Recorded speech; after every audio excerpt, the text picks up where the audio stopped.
Solving literal equations for specified variables. That you will see a lot. Now, I have my first one, P is equal to A plus B plus C. In case you don't know what this equation is, it's actually the formula for the perimeter of a triangle. I want you to take this equation and I want you to solve it for the letter A. I'm not giving you any values to plug in place of any of the other letters. All I want you to do is move the other letters away from the A so that the A is on the one side all by itself. So in order to do that, I have to get rid of these two letters right here because those are the ones that are attached to the A. So how am I going to do that? Well, in order to move them, I do the opposite operation. We've solved several one-step, two-step, distributed property. We've done a bunch of equations so far. And in all of the equations, anytime I want to isolate my variable, what do? I do the opposite operation. So let's do that. I'm going to do one side at a time. I'm going to move the B over here from the right to the left by doing the opposite. Let me erase that. So I'm going to move B by doing the opposite. Now I'm going to write minus B right here, but we're going to have a discussion about that in a minute. So far, I have P minus B is equal to A plus C. You always bring down everything if you haven't used it yet. Now look at what I have here, P minus B. Do I know what P minus B is? No. Do I really care what P minus B is? No, you really don't. Are these like terms? They are not like terms, and the reason why is because one is a P, one is a B. And in order to combine them, they would have to both be P's or both be B's.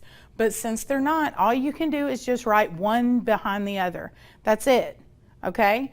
And then because the P was originally on the left-hand side, when you move the B over, it goes to the back, okay?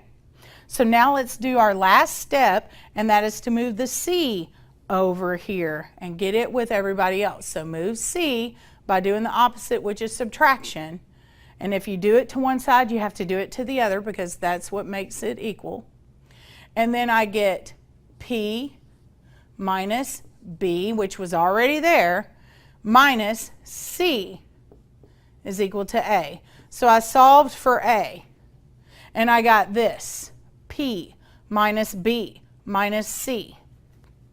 And again, you cannot subtract C from B. You can't subtract C from P. Why? Because A, they're not like terms. B, I don't know what they represent. So since you don't know that, all you can do is just move some stuff over. And so that is your final answer. A is equal to P minus B minus C. It's a crazy, crazy looking answer, but remember, these are literal equations. You're just moving stuff from one side to the other, okay? All right, let's try this one. This one says 3x plus 2y equals 12, and I want to solve for the letter y. So if I want to get the letter y by itself, here's my little y. I want to get him by himself. So in order to do that, I have to get everything away from that y. So the first thing I'm going to do is move my 3x to the other side by doing the opposite, like I always do. And that gives me 0 on that. 2y is equal to, now here you can do one of two things. You can either write 12 minus 3x, that's perfectly fine. Or you can write 2y is equal to a negative 3x because you changed your sign, you're doing the opposite, plus 12. Either one of these is 100% correct. It just depends on what you feel comfortable doing right now, okay? Now I'm going to get the y by itself in one more step, divide by 2. And when I say divide by 2, I mean divide everything by 2, okay? So 2 divided by 2 is 1, so that gives me y. is equal to 12 divided by 2 is 6 minus 3 divided by 2. Do I really want to write 1.5? I really don't. And remember, this is algebra now, so we like fractions. They're everywhere. So just leave it as an improper fraction as long as it's what? Reduced. That's right.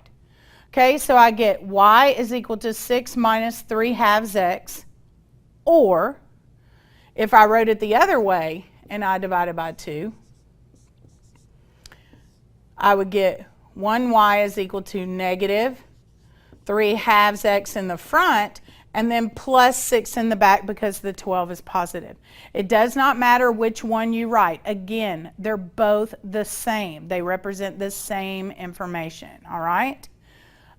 That's all for this slide. We're going to come back and do 2 more examples.